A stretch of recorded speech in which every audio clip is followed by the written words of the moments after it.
Hi again, everybody. Welcome to Inside Golf. And today, Inside Golf is going to take a look at the United States Golf Association headquarters in Far Hills, New Jersey, specifically the USGA Golf Museum and the Arnold Palmer Center for Golf History.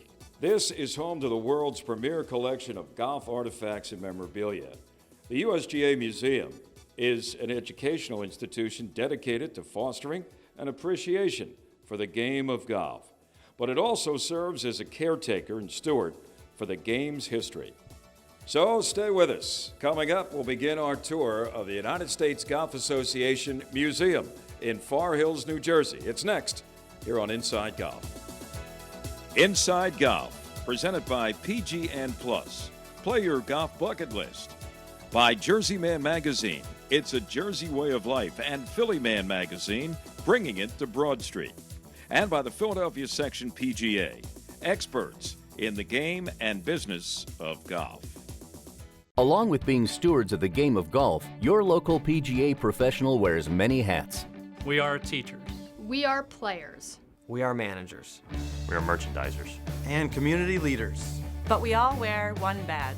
PGA professionals are well-trained experts who work hard to share the joy of golf with our neighbors for over 90 years. To find your local PGA professional, visit phillypga.com. Brought to you by the Philadelphia section of the PGA. We are the experts in the game and business of golf. The focus, the feel, the friends. Golf isn't just a game, it's an experience, and PGN Plus invites you to experience golf like never before. PGN Plus provides golfers with access to the area's exclusive private courses, and for existing country club members, PGN Plus enhances your membership with intra-club reciprocal play. Select your course, book your tee time, and play the best private clubs the area has to offer. Create your free account today. Visit pgnplus.com, your invitation to private golf.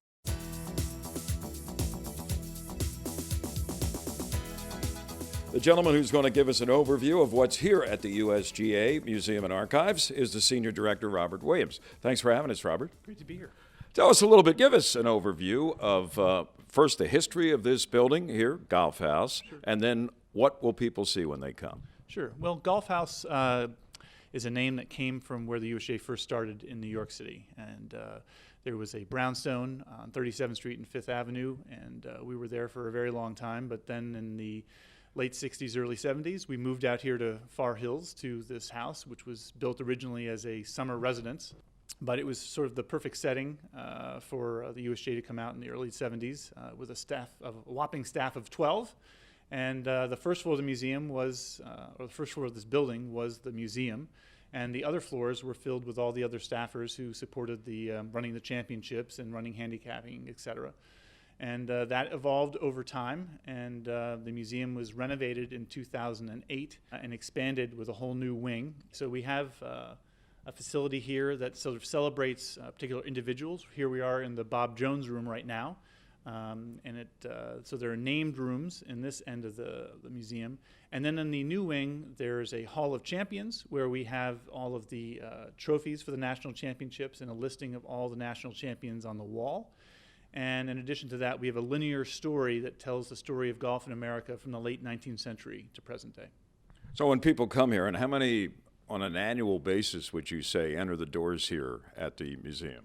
There's about 10,000 people who visit us here on site in Far Hills, which is fantastic. But more and more we've been focused on reaching people through digital media and broadcast. And when they come here, and right off the front entrance where we are is the Bob Jones room. And Mr. Jones, of course, passed away before the actual building was here, the museum. But he is certainly remembered with plenty of his trophies and photographs and medals from his brilliant career. And this is just, like you said, one of the rooms here at Golf House. Right.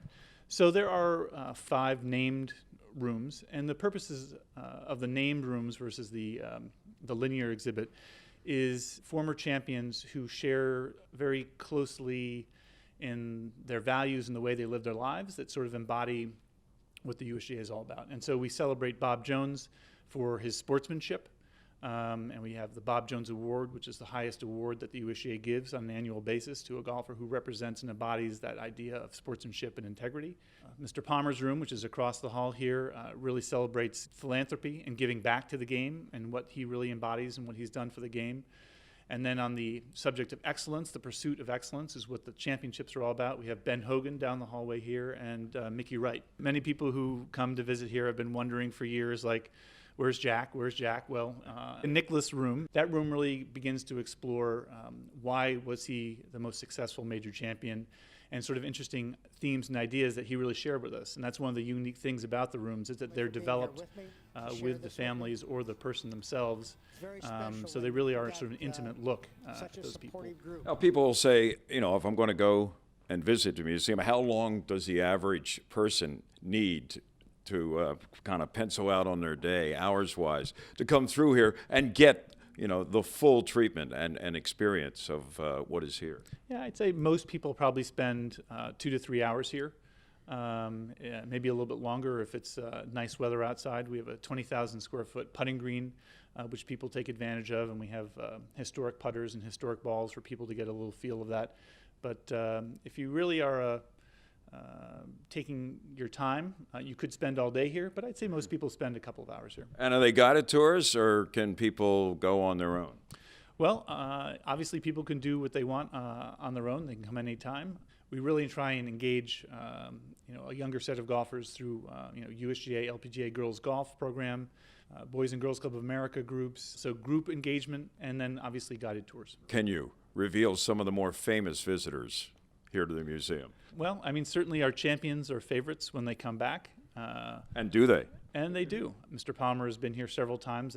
He serves on the museum committee, so he's a huge fan and supporter.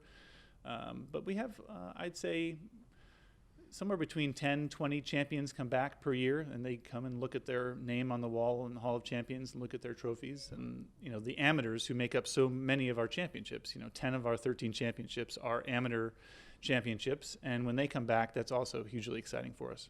Well, Robert is someone who is here, obviously, full-time and knows intimately what's involved on every inch of Golf House.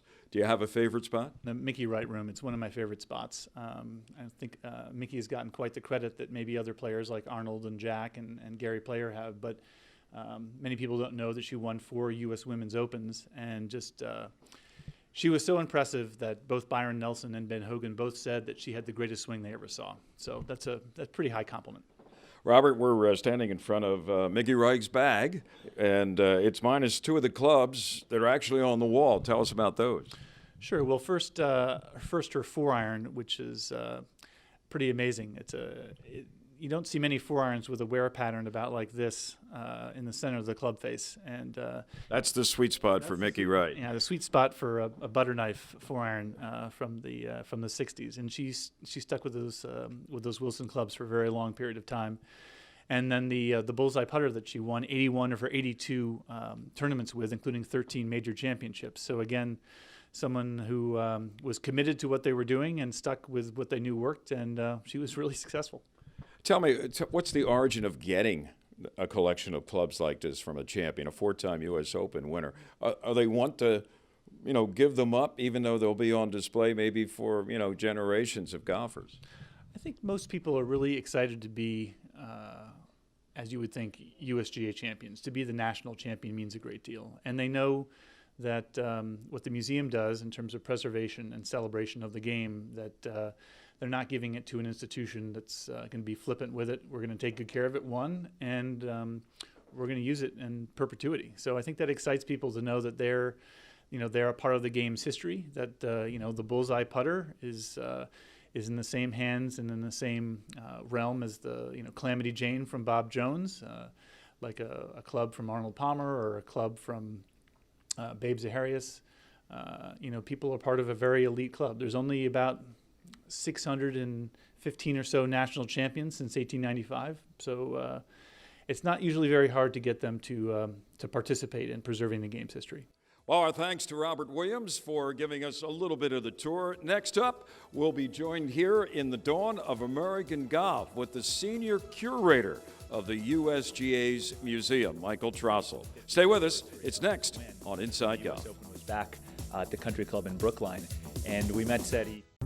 You know, golf course superintendents are the unsung heroes of our great game. Thanks to the game's efforts, we now have turf that needs less water and is more sustainable and offers natural wildlife habitats on our courses. If you love golf like I do, like what I do, thank a golf course superintendent. Thank a golf course superintendent. Do thank your golf course superintendent. Thank a golf course superintendent. A message from the Golf Course Superintendents Association of America.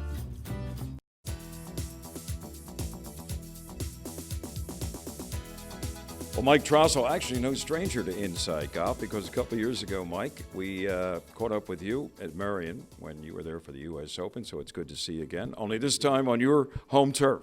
Absolutely, yeah, it's good to be hosting you guys here. You are the senior curator and historian for the museum, and we've gotten an overview already, but I know you know every nook and cranny of this building. And where are we right now? And maybe you could just give us an idea of what's on display. Well, we're now in the permanent galleries right now. So when you walk in and see the Hall of Champions, this is one of the first things you get into and see. When you walk in here, what we're trying to do is put everything in context with what's happening in America at the time. So the USGA was formed December 22nd, 1894, the Calumet Club in New York. So when you walk in here, we're going to take you from the beginning of golf in America, which really permanently started in the late 19th century, and bring you up to the present day. Second in context with what was happening politically, socially, economically in the country. So we're here in the dawn of American golf, this gallery, and one of our iconic stories from there is Francis Ouimet winning the 1913 U.S. Open. Greatest game ever played, right, as the movie says. Yeah, exactly right. I mean, with Francis Ouimet, a 20-year-old amateur, beating Harry Vardon and Ted Ray in a playoff. He's got 10-year-old Eddie Lowry on the bag. It really is a very cool story that resonates with a lot of people, this rags to riches type story. Yeah, talk about an underdog who came from way off the pace to win. Let's look at some, speaking of artifacts, it's amazing the collection of artifacts that you have from back in 1913 up at the country club at Brookline when we met one. You actually have some of the clubs that he used that year.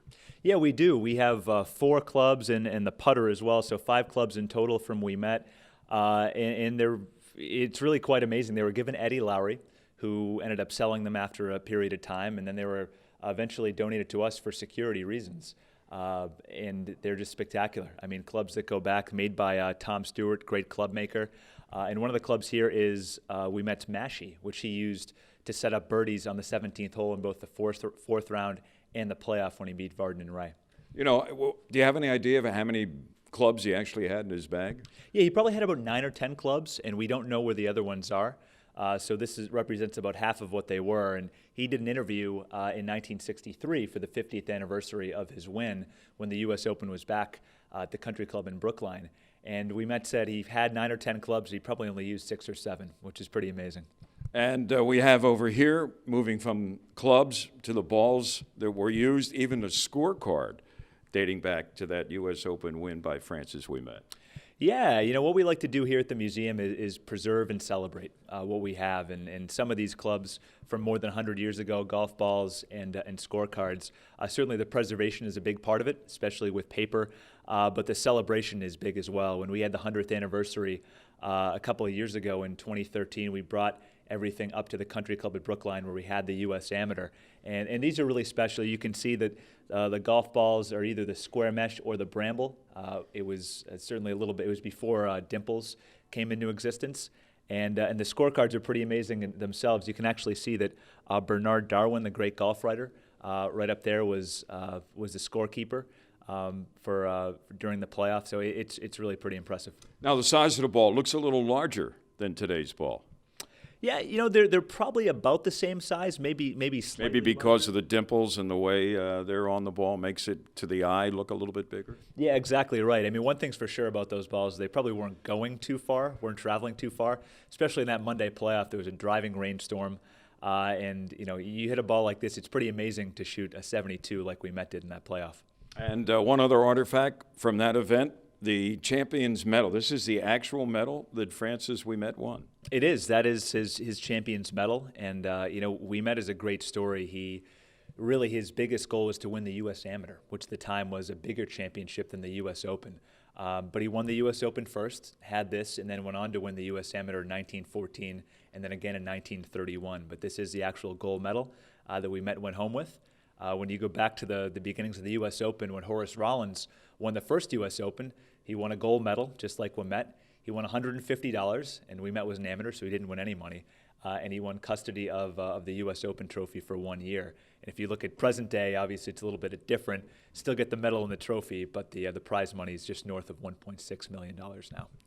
Well, here at the museum, Bob Jones has his own room, Mike, but this Calamity Jane club that he used to win numerous national championships gets its own setting in this particular part of the building. Yeah, it does. It's a really special club. It's nicknamed, as you can see here, the most famous golf club in the world.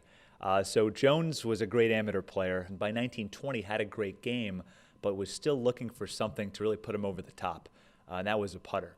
So he went to Jimmy Maiden, who was the head pro at Nassau Country Club out on Long Island, and Maiden gave him this putter, this Calamity Jane putter, to use, so he could continue and start putting a little bit better.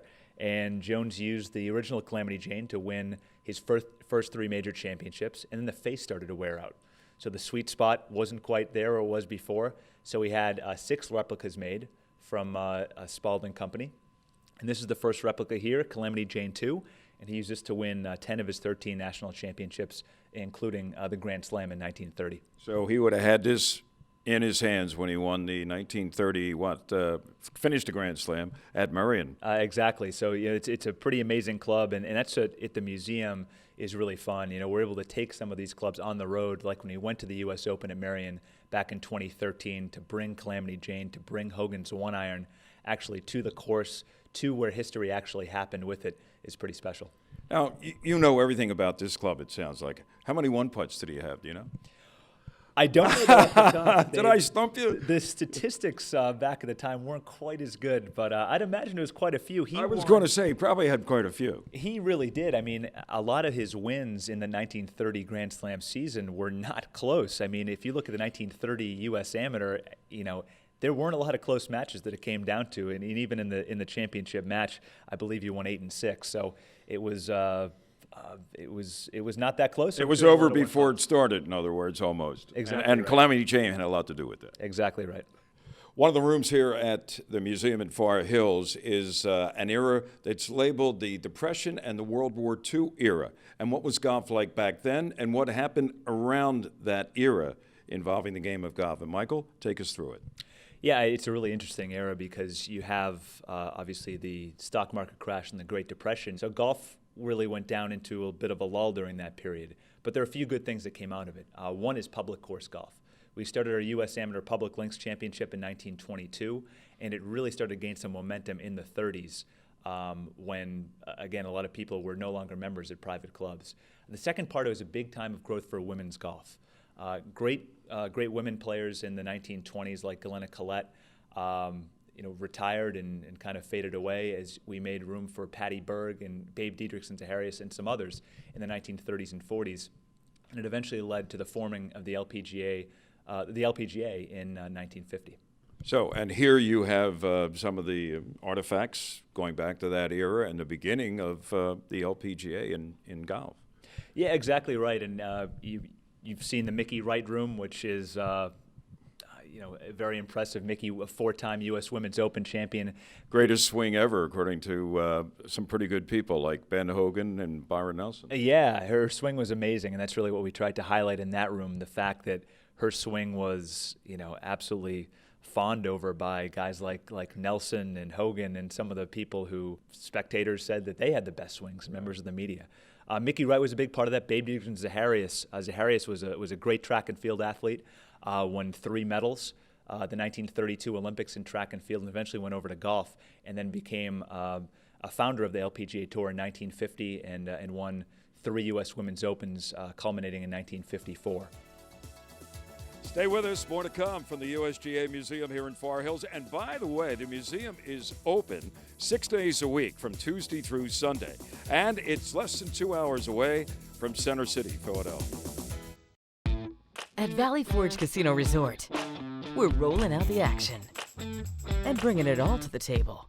So go all in at Philadelphia's New Year's Eve destination. Make your New Year's plans. Third Eye Blind rocks in the new year. The Vault all-inclusive party with Hot D. Dinner by Luke Palladino at LP Steak. Tickets and packages available at bfcasino.com. Valley Forge Casino Resort, the only Philly area casino that has it all.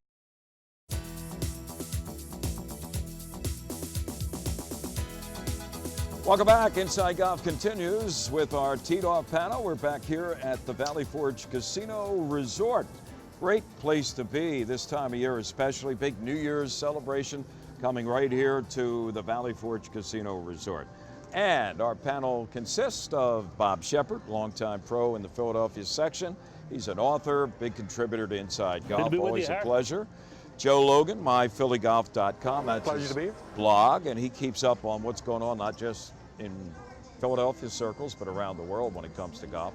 And Jack Conley, ambassador to golf from North Hills Country Club now, former PGA president for, how many years? Two terms, yeah.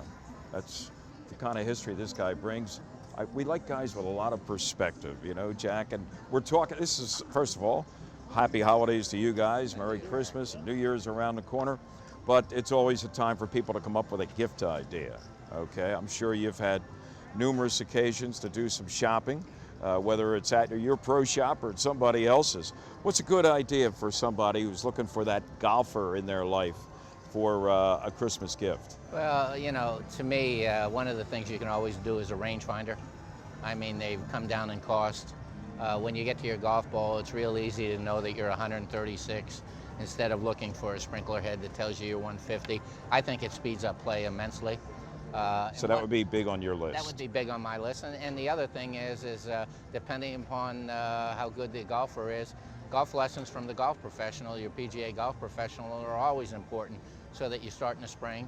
You know, you get 2 or 3 lessons, and the nice thing about getting lessons is you can go to basically any club. All the private clubs will normally allow their golf professional to teach outsiders. So in lessons, you got to get somebody that you feel comfortable with, somebody you can communicate with, and you'll enjoy the game much more starting in the spring next year. Right, and of course apparel too. If you visit your local golf professional, I'm sure they got a little discount maybe leading into the holiday season. So you want to look good with the swing, and you want to, my son always used to say 95% of it was how you looked. That's, you start out looking good, and then once you tee off, then you gotta bring the rest of the game. Joe?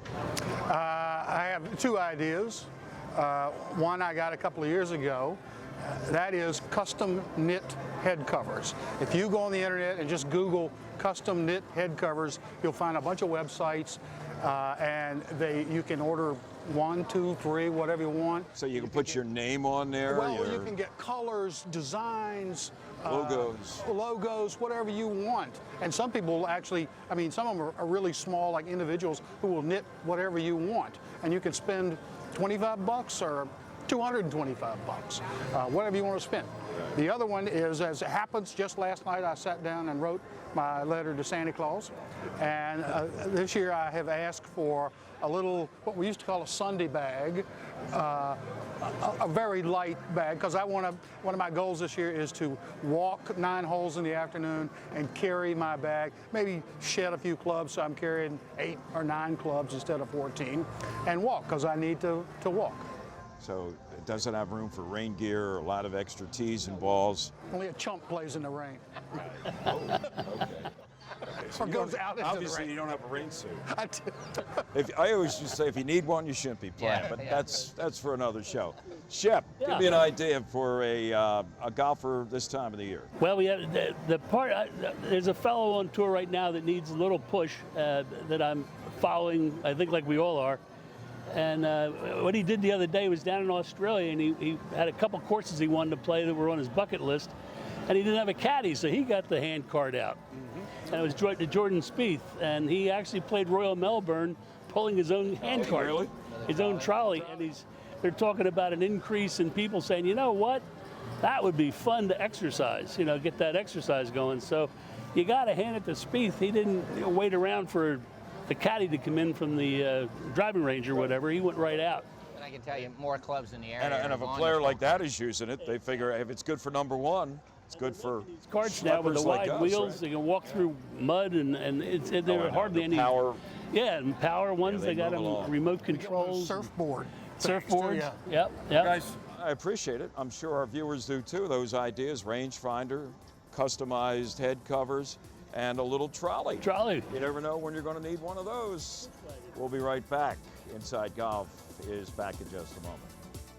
The Valley Forge Casino Resort is the region's only full amenity gaming resort, and it's only seconds from the Pennsylvania Turnpike at King of Prussia. It features 600 slots, 50 table games, and there are nearly 500 guest rooms, plus 8 restaurants designed to meet all of your dining needs. So put the beautiful Valley Forge Casino Resort on your destination list. At Valley Forge Casino Resort, you'll discover one place for endless ways to celebrate and bring in the new year. Jennifer Galley, Chief Marketing Officer, on some of what you'll find. Well, at Valley Forge Casino Resort, we always focus on having something for everyone, and New Year's Eve is no exception to that. Right now we're in the Vault, which is our newest bar and entertainment venue. Here we're going to be hosting a party with Hot D, where you can get an open bar and food buffet, as well as see Hot D on stage. It'll be a great experience to ring in the new year.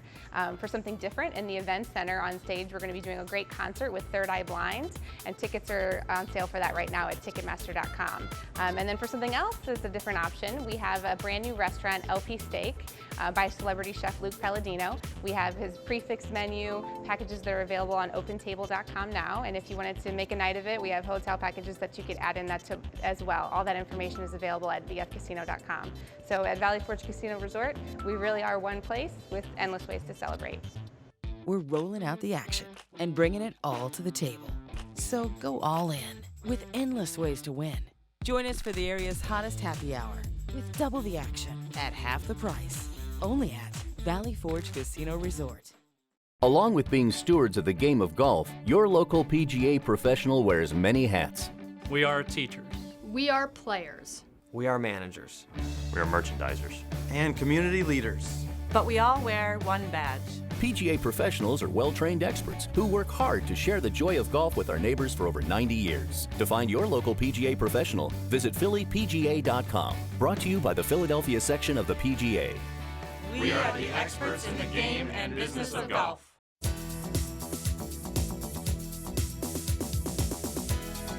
Well, that's going to do it for part one of our tour of the United States Golf Association Museum here in Far Hills, New Jersey. We'll be back with even more exhibits and displays next week. As you've seen, by collecting, preserving, and interpreting the historical developments of the game, there's an emphasis the association has on its championships and also promotes a greater understanding of golf's cultural significance.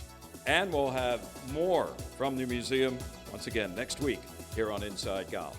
I'm Harry Donahue, looking forward to joining you again next week on Inside Golf from Far Hills, New Jersey. Inside Golf, presented by PGN Plus. Play your golf bucket list. By Jersey Man Magazine, it's a Jersey way of life, and Philly Man Magazine, bringing it to Broad Street. And by the Philadelphia section PGA, experts in the game and business of golf.